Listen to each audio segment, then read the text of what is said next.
Hola, buenos días. De nuevo estamos con José María Villagrasa, que es nuestro invitado a esta primera reunión que tenemos y que hemos pensado pues para esos cursos que se programaron para hacer en primavera, pero debido a las circunstancias que hemos ido pasando todos, los hemos tenido que posponer y los hemos propuesto a un mes interesante como es septiembre, y con un día especial que también hemos cogido, es el día 18, a 3 días del Día Internacional de la Paz, iniciándose esta tarde el rito de Año Nuevo de los hebreos también, el Rosh Hashanah, y casi en esos 3 días que quedan, pues también empezando la nueva estación. Es decir, hemos cogido un día que se ajusta un poco a los calibres que nosotros, José María y yo, trabajamos con los números, ¿no? Con la importancia del número, no de la cifra, sino de lo que representa el número. Bueno, pues este es el primer encuentro que servirá pues, de arranque con un padrino que no podía ser otro mejor que José María Villagrasa, que ahora os voy a presentar. Somos compañeros desde hace muchos años, no vamos a decir tantos años los que son porque luego dirán que somos ya muy mayores, pero sí lo somos, en experiencia sí lo somos. José María. José María estudió la carrera de Derecho y Filosofía y después, juntamente con su afición, que se convirtió casi en una profesión paralela, que fue el deporte, pues estuvo desarrollando muchos años estos dos elementos hasta que, debido a unas circunstancias que siempre pasan especiales, se encontró con la medicina natural, con una apuesta diferente y alternativa a lo que son las medicinas convencionales que tenemos entre nosotros y bueno, pues se metió en ese mundo. Fue, si no el primero, una de las primeras personas en España que arrancó la macrobiótica, nos dio a conocer esa sabiduría de Oriente y ha ido desarrollando pues, muchos niveles dentro de la medicina natural. Con un toque muy especial, con una forma muy especial de observarlo, con un carácter integrativo, que ahora se habla mucho de la medicina integrativa. Bueno, pues José María hace ya más de 30 y 40 años, casi a lo mejor que puede hacer, ya estaba integrando esas medicinas, las naturales occidentales, con la medicina tradicional oriental, tanto china como japonesa, las dos. Él ha querido coger esas dos referencias porque cada una tiene sus matices dentro de una forma especial de ver al ser humano. Y el hecho de que esté hoy con nosotros y que participemos un rato de su presencia, de su sabiduría, de su experiencia, porque ya ha hecho cientos, no sé si miles, a lo mejor es mucho decir miles, ¿no? Pero cientos de seminarios, de charlas dentro de Europa también, en Centro y Sudamérica. A veces es una persona muy experimentada en todo el campo de la medicina natural y trabaja con algo, con una herramienta sobre todo, creo, que es una herramienta pues de las más necesarias para poder entender este lenguaje en el cual intentamos encontrarnos con Oriente, hacer una apuesta común en todo lo que es un sistema global de entenderse, ¿no? Que es la analogía, la metáfora, la poesía, el canto, la música. Bueno, eso junto con la sonrisa y el buen carácter que siempre él nos muestra, pues son sus herramientas, entre otras muchas, que ya ha ido utilizando con muchísimo éxito, evidentemente. Y también tiene una faceta que bueno, para muchos es conocida, que es la faceta de escritor. Y precisamente cuando nosotros tuvimos un singular encuentro en que nos nombraban caballeros de la Orden de San Jorge, nada menos en Pamplona, en el año 91, él acababa de publicar, acababa de sacar a la calle, digamos, un libro que me regaló y que supuso para mí pues, un antes y un después en lo que era mi concepto respecto a la medicina oriental, que ya entonces también me entusiasmaba y trataba de entender. El título del libro ya mismo nos va a dejar un poco sorprendidos, ¿no? Se llama Dioses en el desempleo. Tengo aquí conmigo. Este ejemplar, bueno, pues está ya bastante utilizado, porque yo lo tengo como un manual constante de referencia. Y hoy queríamos poner un poco la puesta en común de lo que significa esta primera obra, que luego continuó otras 10 años después, Personas, Nombres y Destinos, que ya tendremos un encuentro especial para precisamente esta nueva obra, ¿no? Que publicó. Pero vamos a empezar un poco con el principio ese de su andanza como escritor, de su experiencia como escritor. Y bueno, yo le preguntaría al principio, así como que no tiene la cosa, José María, buenos días, ¿por qué ese título tan atrevido de Dioses en el desempleo? Bien, la palabra dioses en el desempleo viene de un poco de mi creencia de que dentro del ser humano tenemos multitud de facetas que no desarrollamos. Esta es la historia. Bueno, en principio muchísimas gracias por toda la presentación que me has hecho y también ha sido un encuentro muy interesante el que hemos tenido ambos, porque Sí, nos une el olivo, el monasterio de la oliva, que esto es muy exactamente. interesante. Donde tuvimos una reunión hace ya, estamos hablando de los años 80 y tantos, estamos pues hablando de hace 30 o 30 más años, más años, o menos. Sí, ¿sí? Y que de alguna forma fue muy nutritiva a nivel de la comprensión de la medicina natural y también de la integración de diferentes facetas de la medicina natural, porque la ajá, medicina natural también se abre a una serie, a un abanico de posibilidades, ¿no? Entonces, bueno, el nombre Dios es el desempleo viene a partir de mi pensamiento en aquel momento de que el ser humano podría tener también unas facetas muy diferentes de las que tiene. Digamos que tenemos una vida muy focalizada hacia determinadas cosas, muy especializada, a veces demasiado, y de alguna forma nos olvidamos de lo más importante, que es de la observación de la naturaleza y de la vida, de acuerdo con la naturaleza, ¿no? El ser humano intenta básicamente, intentamos todos, controlar la naturaleza y utilizarla, en vez de imitarla. Cuando tú me hablabas de analogía, la capacidad de analogía del hombre es inmensa. Por lo tanto, la analogía es la capacidad de comparar una cosa con la otra y de alguna manera sacar conclusiones de estas comparaciones, ¿no? Eh, Esto, y naturalmente, una época que se repite en estos momentos, en una época donde también hubo, cuando yo escribí este libro, que era a finales de los años 80 ujú, y principios justo de los 90, pues hubo una crisis general donde una de las crisis del petróleo, muchas de las que hubieron en el siglo pasado, donde mucha gente quedó en el desempleo. Entonces, pues, al comparar, digamos, de alguna manera, aquel proceso que ahora liga con nuestra realidad actual, ujú, cuando realmente hay una crisis, es cuando las gentes tienen de desarrollar múltiples posibilidades diferentes de las que estaban haciendo. Por ejemplo, una persona que estaba trabajando con algo determinado y tenía una cierta seguridad, pierde este trabajo y tiene de buscar otra situación de vida para poder ujú. desarrollarse, con lo cual su creatividad mejora, ¿no? Y quizás el momento en que escribí,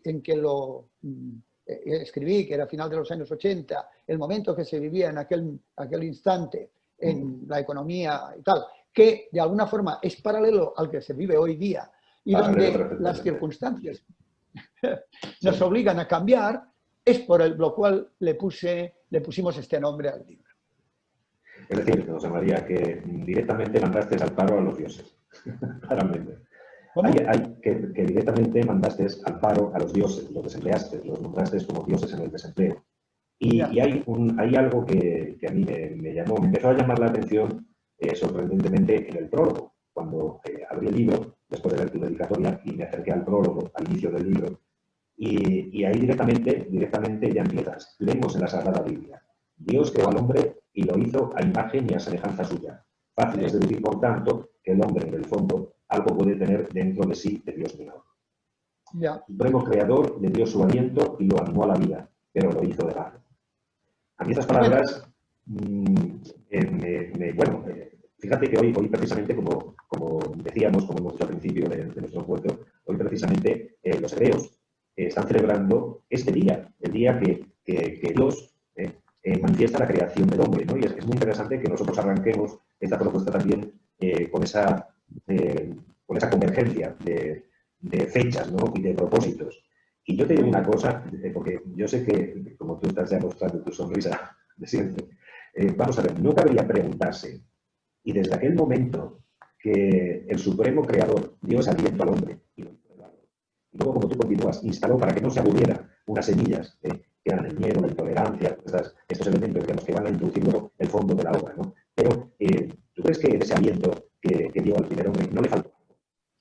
A ver, em, mira, es muy interesante lo que me has dicho del prólogo, porque voy a hacer una analogía en el tema. Mira, este prólogo no lo escribí yo, porque el libro es un equipo. Y toda la base del libro está escrita por mí, pero el prólogo lo escribió Juan Luis Moraleda Perchax. Juan Ajá, Luis Moraleda es un gran director y compositor de orquesta.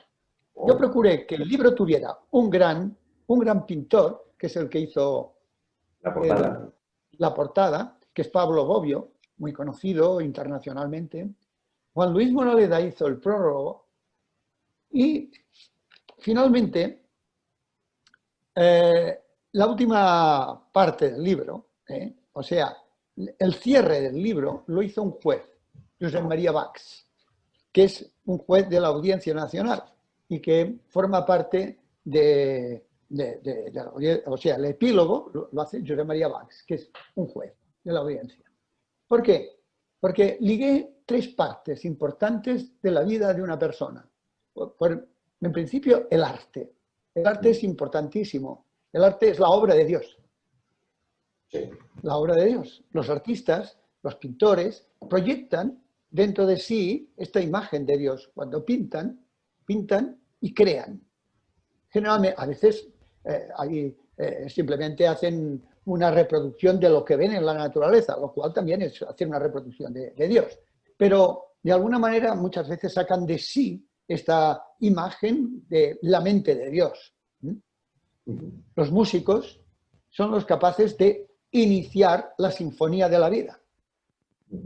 Y los jueces son los que de alguna forma matizan esta sinfonía observándola desde el pasado. Porque yo, que tengo la carrera de Derecho, me doy cuenta, lo primero que me di cuenta es que intentábamos juzgar algo que ya no era juzgable porque ya había pasado. O sea, estas tres cosas, y además los tres grandes personajes que además son amigos míos, realmente lo proyectan desde sí mismos, lo que representa por un lado el arte, por otro lado la música y por otro lado la forma de interpretar este presente desde la visión del pasado, porque de alguna forma la ley es algo que ya está pasada. En el momento que se aplica ya se ha pasado, ya no es del momento. Entonces, esta es un poco la gracia del libro este de Dioses en el desempleo, porque es un libro en el cual intervienen equipos de trabajo, no solamente yo, es un equipo de trabajo el que está moviéndose, ¿no? Y a partir de la sintonía de este grupo de trabajo es cuando sale el libro, que no es nada más que una manifestación, digamos, del mundo de la analogía, nada más a partir de la visión de la filosofía oriental, básicamente de la filosofía japonesa, y también de su intongre en grama con la filosofía china, que no son iguales, No. La filosofía japonesa y la china no son iguales, son casi opuestas, complementarias, digamos, de alguna manera. Sí, y además... Y bueno, y además... Sí, dime. Sí, digo que se complementa perfectamente porque ante la extensión que tiene China, territorial, que sería la parte yin, la parte más extensa, Japón precisamente es una isla y sería la parte más llana de esa interpretación. Estos elementos, la concreción. Sí, claro, estos elementos tú ya los empiezas a barajar porque, claro, para entender lo que es el fondo de la obra, lo que es un reloj que se ajusta perfectamente a los elementos de la naturaleza, tal como estas formas orientales de ver la vida, ¿no? De programar la vida, lo llevan haciendo sin cambiar una coma, desde hace miles de años.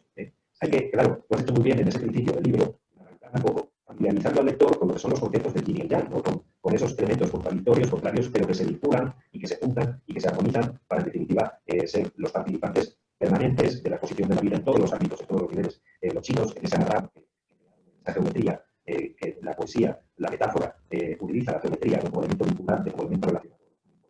Son los elementos como la música, que la música, en definitiva, según Pitágoras, que fue el que se le atribuye un poco el que descubrió las notas musicales, evidentemente era geómetra, era una persona que el número lo contemplaba como una deidad, no como una cifra, ¿no? Que es el uso más chusco, el menos adecuado de lo que es el número como elemento, ¿no? como idea, ¿no? Como lo que es en sí.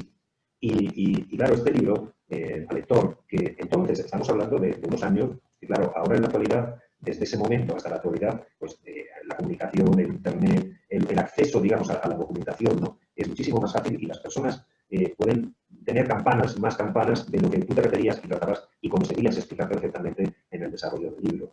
En definitiva, es un conocimiento que ya se va más allá del conocimiento, es una sabiduría lo que tú tratabas y conseguías que la persona fuera consciente de esto, poniendo en sus manos una herramienta una herramienta a poder seguir cronológicamente como un reloj de relojes, ¿no? Porque te convertías en un relojero fantástico, maravilloso y monumental al ajustar precisamente esos valores que no han cambiado en miles de años, que se han transmitido oralmente, sobre todo, de maestro a alumno, de padre a hijo, lo que es esta configuración de la ley de la creación, de los 5 elementos, y constituye una herramienta tan fundamental, tan sencilla, que yo siempre digo, esto es para que lo entienda un niño.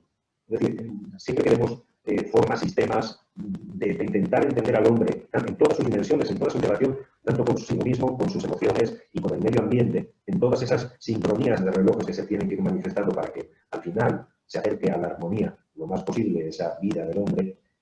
Tú consigues plasmarlo como no he visto otra obra publicada que hable sobre la medicina oriental, sobre la forma oriental de entender al ser humano. No he visto publicada una obra como la tuya que profundice tan bien y con tanta dimensión en ese mundo y lo transmita de esa manera tuya que te caracteriza mediante cuentos, mediante referencias anecdóticas, haciendo humano lo que en sí es más inhumano que humano, ¿no? Porque todos los elementos que aparecen aquí, los que configuran esa ley que se llama de los 5 elementos, no son humanos, evidentemente, pero son elementos ancestrales por los cuales nosotros estamos formando parte. Están en nuestro interior, están en nuestro exterior, somos ellos a la vez. Y lo valioso de esta obra, cuando uno coge, por ejemplo, una obra que trata sobre medicina china o sobre medicina oriental, pues por aquellos entonces lo que había, que no era mucho, eran obras sobre todo la cultura. Fitoterapia, porque realmente la fitoterapia china es todo un arte y no había aquí plantas como para poder hacer una prescripción adecuada respecto a las plantas que se podían aprender de la medicina tradicional china, porque algún laboratorio sí que ya en estos años últimos lleva haciendo formulaciones, acceso a algunas de estas plantas, pero realmente cuando alguien quería aprender o conectar con la forma oriental de entender la salud, casi el único remitente era lo que era la cultura, es decir, la técnica. Pero la técnica en sí es muy valiosa, es valiosísima, no es nada sin el fondo. Y el fondo es lo que tú estás mostrando. ¿Por qué? ¿Para qué? ¿En qué sentido? ¿Con qué conceptos se elige un punto y se activa o se desactiva de un meridiano? ¿Qué es lo que hay detrás de todo eso? Que hace que un sistema que ha sido muy mal entendido, muy mal interpretado desde la medicina alopática, se ha desvirtuado siempre todo lo que son enseñanzas que no sean las suyas, evidentemente. Y yo ahí he visto siempre una falta muy grande de respeto a lo que es un saber, a un conocimiento, una sabiduría tan importante, tan milenaria, que no por nada es precisamente la población humana más abundante que tenemos. Es decir, todos los casi 500 millones de chinos que hay ahora mismo en el mundo son un certificado de autenticidad de lo que realmente ha supuesto este conocimiento, esta sabiduría en la práctica de su vida cotidiana para mantener la salud, no hay mejor garante. Porque si hubiera sido una falacia, una tontería, una intención, una moda, pues había pasado hace muchísimos años. Pero sin embargo se ha mantenido sin cambiar una coma. Eso porque lo que está en el fondo va más allá del humano. Todos los elementos que aquí aparecen, el elemento agua, el elemento la madera, el fuego, la tierra, el metal, son elementos que constituyen no solamente nuestra existencia y como parte de ella, sino la existencia en la Tierra, la existencia en el cosmos, la existencia en el universo. Es decir, son elementos elementales y permanentes del concepto de la vida. Yo tengo que agradecerte muchísimo el esfuerzo que tú tuviste que hacer en aquellos momentos, con la poca documentación que siempre ha habido al respecto, para sacar una obra de estas dimensiones. Y ahora la persona que la lea, ¿no? Que se introduzca en ella, puede entender perfectamente que la primera palabra que está en la portada se refiere a los dioses, porque es una obra de dioses. Eres una persona que ha sabido entender esa parte que tenemos, esa dimensión de Dios, que como tú has dicho en el prólogo, este amigo lo puso, ¿no? Muy acertadamente, para transformar ese barro, no en estos lodos que nosotros hemos ido viendo a lo largo de la historia de la humanidad, sino en otra forma de ser humano. En otra forma de ser humano, que por eso yo te decía, digo, bueno, y cuando Dios sopla, ¿no? Da el soplo de vida a ese barro en su capacidad de alfarero, ¿no? Porque después de haber creado toda de hacer partícipe a toda la creación del escenario donde iba a colocar la figura del hombre, va y le da el alma, va y le da el aliento. Y ese aliento, por eso decía yo, qué mal luego sabían interpretar los humanos en general, en particular, evidentemente, hay culturas que sí que han sabido sacar mucho mejor partido, pero precisamente la cultura occidental, que es la dominante desde hace ya tiempos, ¿no? Lo que es en el mundo, esa cultura occidental que tuvo unas bases fantásticas y maravillosas en la antigua Grecia, en los sabios que empezaron a hacerse preguntas precisamente para que el hombre se diera cuenta de cuál es su propósito, de cuál es su papel, de para qué estamos aquí, porque si no, ¿qué hemos estado haciendo en general? Convertirnos en depredadores. Te voy a hacer una pregunta, mira, respecto a esto de por qué estamos aquí, ¿no? Mira, Muchas veces en mis clases hago una pregunta a las personas que estudian conmigo, ¿no? Ya no digo mis alumnos, porque las personas, los alumnos y los profesores no existen. Simplemente existen un punto de conexión de personas que piensan o necesitan una explicación de algo, ya sea de matemáticas, de física o de filosofía o de lo que fuere. Son un grupo de personas que se reúnen alrededor de un conocimiento que se supone que tiene el que habla sobre el tema. Bien, pero voy a hacerte una pregunta. Y es una pregunta que también todos nos podríamos plantear. ¿Qué venimos a hacer este mundo? ¿Qué venimos a hacer? Me lo preguntas directamente. Pues precisamente No, para te eso... lo pregunto directamente. Directamente. Si quieres te doy respuestas que me dan. Generalmente me dicen, venimos a aprender. Venimos a... Hay gente, sobre todo como yo trabajo en el tema más bien de la medicina, porque quiero ayudar a la gente, porque quiero evolucionar, en fin, 1000 respuestas muy parecidas a estas, ¿no? Para encontrar el elixir de la inmortalidad. Me han dicho un millón de cosas, ¿no? Esto lo dicen los alquimistas también, pero me refiero que un millón de cosas. Y al final yo les respondo, señores, lo siento mucho, pero no es cierto. No es que yo tenga la verdad, para nada, pero sí que les respondo una cosa. Les digo, venimos a perder el tiempo. Y se quedan muy parados. Si os habéis hecho esta pregunta, venimos a perder el tiempo. Bueno, lo voy a matizar. Cuando una persona está maravillosamente bien, cuando una persona está ilusionado por algo, con una fe enorme sobre lo que está haciendo, cuando está ayudando o le sale esta situación desde dentro del corazón, cuando está con la persona que ama y está entregado totalmente a esto, ¿el tiempo cuenta? Te hago una pregunta. ¿Cuenta el tiempo? No cuenta nada. Se ha parado. Se ha parado. No cuenta nada, ¿verdad? Cuenta nada. No cuenta nada.